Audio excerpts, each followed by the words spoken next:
ఆకలికి ఆగలేని సిరి, వసుంధరాదేవులు ఆన్లైన్లో మటన్ బిర్యానీ తెప్పించుకుని పీకలు దాకా తిని ఆపై గురకపెట్టి నిద్రపోతారు.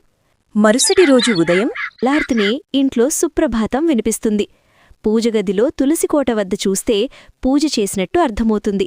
అదంతా లావణ్యనే చేసిందని తెలుసుకుని అన్నపూర్ణమ్మ, రాఘవయ్యలు చాలా సంతోషిస్తారు. యమోయ్, నేను చూస్తుంది నిజమేనా? ఇది మన ఇల్లేనా? ఇలా నీ హయంలో చాలా పద్ధతిగా వెలిగిపోయేది మన ఇల్లు. మళ్ళీ ఇన్నాళ్ళకిలా చూస్తున్నాను. అవునండి, వయోభారంతో ఓపిక లేక నేనివన్నీ పట్టించుకోక ఎన్నో ఏళ్లైపోయింది. మళ్ళీ ఈ పూర్వపు శోభ చూస్తుంటే నాకు ఎంతో ఆనందంగా ఉంది. ఈ ఆనందంతో కడుపు నింపేసుకుంటారా ఏంటి? నాన్నమ్మ, తాతయ్య, అదేం కుదరదు. ఈరోజు కడుపు నిండా లాగించేయాల్సిందే. ఎందుకంటే ఈరోజు టిఫిన్లన్నీ వదినే స్పెషల్గా చేసింది. ఆహా, వండుతుంటేనే ఆ ఘుమఘుమలకి నోరూరిపోయింది నాకు.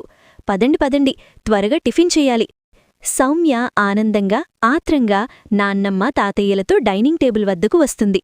అప్పటికే శ్రీనివాస్, కళ్యాణ్, కార్తీక్లు డైనింగ్ టేబుల్పై టిఫిన్ చేస్తూ ఉంటారు. అయితే శ్రీనివాస్, కళ్యాణ్లు మాత్రం చాలా ఇష్టంగా, ఆత్రంగా నాన్ స్టాప్గా టిఫిన్లు తింటూ ఉంటారు. అదే సమయంలో సిరి, వసుంధరాదేవులు కూడా అక్కడికి వస్తారు. ఒరేయ్ కళ్యాణ్, శ్రీనివాస్, ఏంట్రా అంత ఆత్రంగా ఏదో కరువు పట్టినట్టు తింటున్నారు? ఇవాళేమైంది మీకు? ఎందుకు ఈరోజు ఇంత వింతగా తింటున్నారు? నిజంగానే కరువు పట్టినట్టుగానే ఉన్నామమ్మా. ఏదో గతిలేక ఆ కుక్కుగాడు వండే ఆ దిక్కుమాలిన వంట తింటున్నాంగాని ఈరోజు కోడలిపిల్ల వండిన టిఫిన్లు రుచి నోటికి తగిలేసరికి తెలిసింది అసలు రుచంటే ఏమిటో, తినడం వల్ల వచ్చే సంతృప్తంటే ఏమిటో. నన్నాపొద్దే అమ్మా. అవును నానమ్మా, ఎంత బాగున్నాయో మరదలు చేతి వంటలు. కార్తీక్ అదృష్టవంతుడు. తనే కాదు, మనం కూడా అదృష్టవంతులమే. కార్తీక్ లావణ్యను పెళ్లి చేసుకోవడం వల్లనే ఇంతటి కమ్మటి ఆహారం మనకు తినడానికి దొరికింది. మీరు కూడా ఆలస్యం చేయకుండా రుచి చూసేయండి. ఏంటి, అంత రుచిగా ఉన్నాయా? అయితే ఓ పట్టు పట్టాల్సిందే. క్షణం ఆలస్యం చేయకుండా రాఘవయ్య, అన్నపూర్ణమ్మ, సౌమ్య కూడా డైనింగ్ టేబుల్ వద్ద కూర్చుని టిఫిన్లన్నీ రుచి చూస్తూ చాలా ఆనందంగా వాటి రుచిని, లావణ్యను పొగుడుతూ తింటూ ఉంటారు. అందరూ అలా ఇష్టంగా టిఫిన్ తినడం, వాటి రుచిని పొగడ్డంతో సిరి, వసుంధరాదేవులు కూడా వాటిని రుచి చూడాలి అని టెంప్ట్ అవుతారు. అత్తయ్య, టిఫిన్లు రుచిగా ఉన్నాయంట. మనం కూడా తిందామా? లేక మన స్టేటస్కు ఇది సెట్ అవ్వదా? ఎందుకవ్వదు? ఇది మన ఇల్లు, అది మన డైనింగ్ టేబుల్. మనం ఈ ఇంటి యజమానులం. పద, మనం కూడా టిఫిన్లు చేద్దాం. వసుంధరాదేవి, సిరిలు కూడా టిఫిన్కు డైనింగ్ టేబుల్ మీద కూర్చుంటారు. అది చూసి చాలా ఆనందంగా లావణ్య వారికి వడ్డిస్తుంది. లావణ్య చేసిన ఆ టిఫిన్ల రుచి వారికూడా బాగా నచ్చుతాయి. కానీ అది ఒప్పుకోడానికి వారికి ఈగో అడ్డువచ్చి మనసులో లోలోపలే ఆ రుచిని ఆస్వాదిస్తూ టిఫిన్ చేయడం పూర్తి చేస్తారు. ఆ తర్వాత అక్కడే లావణ్యను పిలుస్తుంది వసుంధరాదేవి. ఇదిగో అమ్మాయి, ఇటురా. నీ పేరేంటి? లావణ్య. లావణ్య, టిఫిన్లు బాగా చేశావు. ఇదిగో, ఈ డబ్బుంచుకో. తీసుకో అమ్మా, తీసుకో. మీ అత్తయ్య నిన్ను ఆశీర్వదిస్తూ ఇస్తున్న కానుక అది. తీసుకో. ఆ మాటతో లావణ్య చాలా ఆనందంగా ఆ డబ్బు తీసుకుని వసుంధరాదేవికి నమస్కరించబోతుండగా, ఇక్కడంత సీన్ లేదు. ఈ డబ్బు నీకిచ్చింది ఒక కోడలికి అత్తయ్య ఇచ్చినట్టు కాదు, ఓ పని మనిషికి యజమానిచ్చే టిప్పులాగా ఇచ్చాను. మా కుక్ రుచికరమైన వంట చేసినప్పుడు అది నచ్చితే టిప్ ఇవ్వడం నాకు అలవాటు. అలా అనుకోనే నీక్కూడా ఈ టిప్ ఇచ్చాను. నువ్వు ఎప్పటికీ నా కోడలివి కాలేవు. నా దృష్టిలో నువ్వు ఈ ఇంటి పని మనిషివే. అలా అంటూ ఎంతో అహంకారంగా అక్కడ్నుంచి వెళ్ళిపోతుంది వసుంధరాదేవి. ఆమె వెనుకనే సిరి కూడా వెళ్తుంది. ఒక్క క్షణంలో అప్పటివరకు ఉన్న సంతోష వాతావరణం కాస్త అందరి మనసులో అశాంతిగా మారుతుంది. అత్తమాటలు తలుచుకుంటూ లావణ్య తన గదిలోని మౌనంగా బాధపడుతూ ఉంటుంది. అది చూసిన అన్నపూర్ణమ్మ ఆమె దగ్గరకు వచ్చి ఓదారుస్తుంది. అమ్మా లావణ్య, నువ్వు బాధపడుతున్నావని నీ నోరు తెరిచి చెప్పకపోయినా నీ ముఖం చూస్తే అర్థమవుతోంది. అదేం లేదు బామ్మా. ఏం లేదని నీ నోరు, మనసు చెబుతున్నా ఏదో ఉంది అని నా వయస్సు, అనుభవం చెబుతున్నాయి.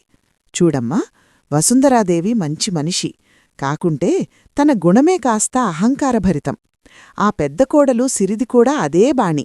వసుంధరాదేవి ఎంత చెపితే అంతా తనకు. నీ పద్ధతి, కట్టుబాట్లు, నీ మంచి మనసు చూసి వసుంధరాదేవిలో కూడా ఖచ్చితంగా మార్పు తెస్తుంది. అప్పుడు మాకన్నా ఎక్కువగా నిన్ను ప్రేమించేది తనే అవుతుంది చూడు. కాకుంటే అప్పటిదాకా కాస్త ఓర్పుతో నేర్పుతో నిలబడమ్మా, మేమందరం నీకు తోడుగా ఉన్నాము. అన్నపూర్ణమ్మ మాటలు లావణ్యలో ధైర్యాన్ని, కొత్త ఉత్తేజాన్ని పెంపొందించాయి. లావణ్య తన మంచి మనసుతో, రుచికరమైన వంటలతో, సంస్కారవంతమైన తన కలుపుగోలు మాటలతో ఇంటిల్లిపాది మనసు దోచుకుంది. దాదాపు ఇంట్లో అందరూ లావణ్యపై అభిమానంతోనే ఉన్నారు, ఒక్క వసుంధరాదేవి సిరిలు తప్ప. వసుంధరాదేవి లావణ్య పట్ల చులకన భావం చూపిస్తున్నా, లావణ్య పట్ల ప్రేమ లేకుండా ఉన్నా ఏదో ఓ కంట లావణ్యను మాత్రం అబ్జర్వ్ చేస్తూనే ఉంది. లావణ్య మనస్తత్వం, ఆమె విధానం ఎక్కడో వసుంధరాదేవికి నచ్చుతున్నా ఆమె అహంకారం మాత్రం అది ఒప్పుకోనివ్వడం లేదు. వసుంధరాదేవి మంచి మనసును ఆమె అహంకారం కప్పేస్తోంది. ఇలా సాగుతూ ఉండగా ఒకరోజు అన్నపూర్ణమ్మ పంతులుగారిని పిలిపిస్తుంది, లావణ్య, కార్తీక్ల శోభన ముహూర్తం ఏర్పాట్లు చూడ్డానికి. పంతులుగారు, మంచి శోభన ముహూర్తం పెట్టాలి మీరు. నా మనవడు మనవరాలు ఎప్పటికీ ఒక్కటిగా ఉండాలి. అంత గొప్ప ముహూర్తం చూడండి. మీరు చెప్పాలన్నపూర్ణమ్మగారు, ఖచ్చితంగా అలాగే చూస్తాను. రేపు రాత్రికే మంచి ముహూర్తం ఉంది. మీరు శోభన ముహూర్త ఏర్పాట్లవి చేసుకోండి. అన్నపూర్ణమ్మ, రాఘవయ్య, సౌమ్యలు, లావణ్య, కార్తీక్ల శోభనం ఏర్పాట్ల పనిలో మునిగిపోయారు. వాళ్ల హడావిడి చూసి వసుంధరాదేవి, సిరీలకు ఈ విషయం తెలుస్తుంది. వీళ్ల శోభనం విషయం వసుంధరాదేవికి నచ్చదు, చాలా కోపంతో ఉంటుంది. మరోపక్క లావణ్య, కార్తీక్ల గదిని అందంగా అలంకరించి శోభనపు గదిలా మార్చేస్తారు అన్నపూర్ణమ్మ, రాఘవయ్యలు. ఇంకోవైపు సౌమ్య కూడా లావణ్యను చక్కగా ముస్తాబు చేసి తెగ మురిసిపోతుంది. అబ్బా వదినా, మీరెంత అందంగా ఉన్నారో తెలుసా, అచ్చం చందమామలా. ఆ జాబిలికి దిష్టి తగలకుండా మచ్చ ఉంటుంది కదా, మీకు కూడా దిష్టి తగలకుండా ఈ దిష్టి చుక్క పెడతాను. వదినా, నేను వెళ్ళి పాలగ్లాస్ తీసుకొస్తాను, ఒక్క క్షణం. పాలగ్లాస్ తీసుకుని రావడానికి వంటగదిలోకి వెళుతోంది సౌమ్య. అద్దంలో తనని తాను చూసుకుంటూ జరగబోయే కార్యక్రమాన్ని ఊహించుకుంటూ మురిసిపోతూ ఉంటుంది లావణ్య. అప్పుడే అక్కడికి ఆమె అత్త వసుంధరాదేవి, తోటికోడలు సిరి వస్తారు. ఏంటి, చాలా ఆనందంగా ఉన్నట్టున్నావు? కానీ నీ ఆనందం చూస్తుంటేనే నా కడుపు బగ్గుమంటుంది. నువ్వు కార్తీక్కు భార్యవి కాగలవేమో, కానీ నాకున్న ఈ స్టేటస్కు ఎప్పటికీ నా కోడలివి కాలేవు. ఎప్పటికీ నేను నిన్ను కోడలుగా ఒప్పుకోను. అయినా మీరొప్పుకోవడంతో తనకేం పనత్తయ్యా? శోభనానికి సిద్ధమైంది కదా. అరే, అత్తయ్య అంగీకారంతోనే ఇంటి కోడలిగా, కార్తీక్ బాబు భార్యగా అడుగు పెడదామనే బాధ్యత కాస్తైనా ఉండాలి కదా. అబ్బే, అలాంటిది ఏమీ లేదీమికి. ఏమిటో ఈ పల్లెటూరి కోడలి సంస్కారం. అత్తయ్య తోటికోడలి మాటలకి లావణ్య చాలా బాధపడుతుంది. ఆమెలోని ఆత్మాభిమానాన్ని వారి మాటలు గుచ్చుకుంటాయి. అత్తయ్య, మీరంటే నాకెప్పుడూ గౌరవం ఉంటుంది. మిమ్మల్ని ధిక్కరించి నేను ఏ పని చెయ్యాలనుకోవడం లేదు. ఒకవేళ మీకీ శోభన కార్యక్రమం నచ్చుకుంటే మీకు నచ్చినట్లే జరుగుతుంది. నేను సంపూర్ణంగా కార్తీక్ బాబు భార్యగా మీ అనుమతితోనే, మీ కోడలిగానే వెళుతాను.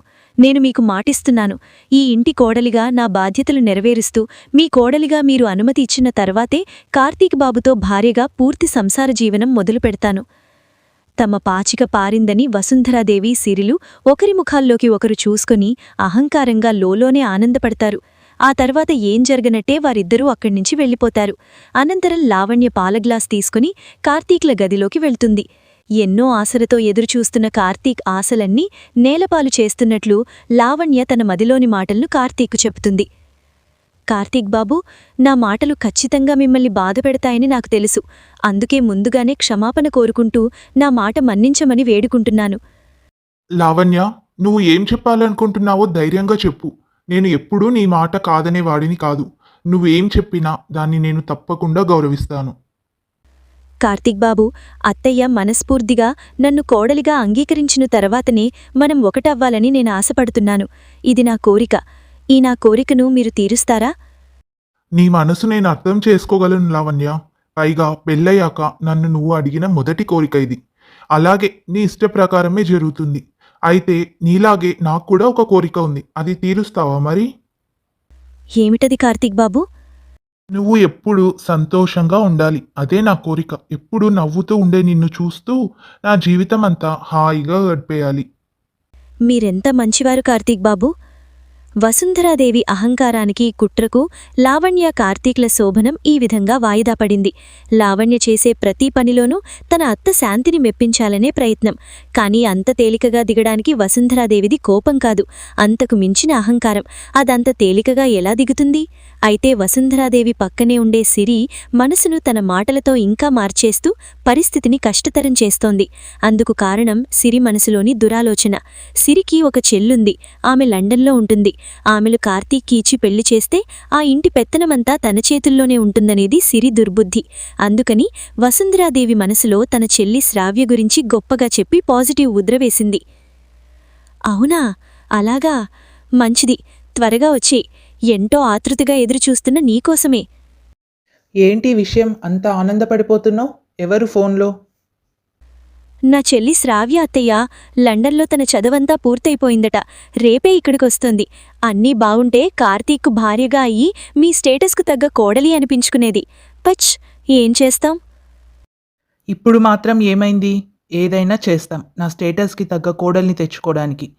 రేపు వస్తుందన్నావుగా నీ చెల్లెలు. ఈ వసుంధరాదేవికి తను కాబోయే చిన్న కోడలు కూడా. తనకు ఘనంగా స్వాగతం పలికి ఆమెకు నచ్చినట్లు అన్ని ఏర్పాట్లు చెయ్యి. వసుంధరాదేవి మాటలకు సిరి ఆనందంతో తేలిపోతుంది. మరుసటి రోజు శ్రావ్య లండన్ నుంచి కార్తీకింటికి వస్తుంది. ఆమెకు ధూమ్ధామ్గా స్వాగతం పలుకుతుంది సిరి.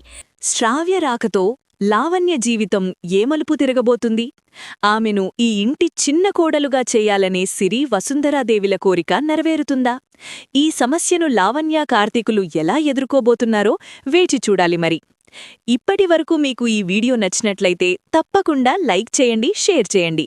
అలాగే ఇలాంటి మరిన్ని కథలను వినడానికి మన ఛానల్ని తప్పకుండా సబ్స్క్రైబ్ చేసుకోండి. వచ్చే భాగంలో మళ్ళీ కలుసుకుందాం.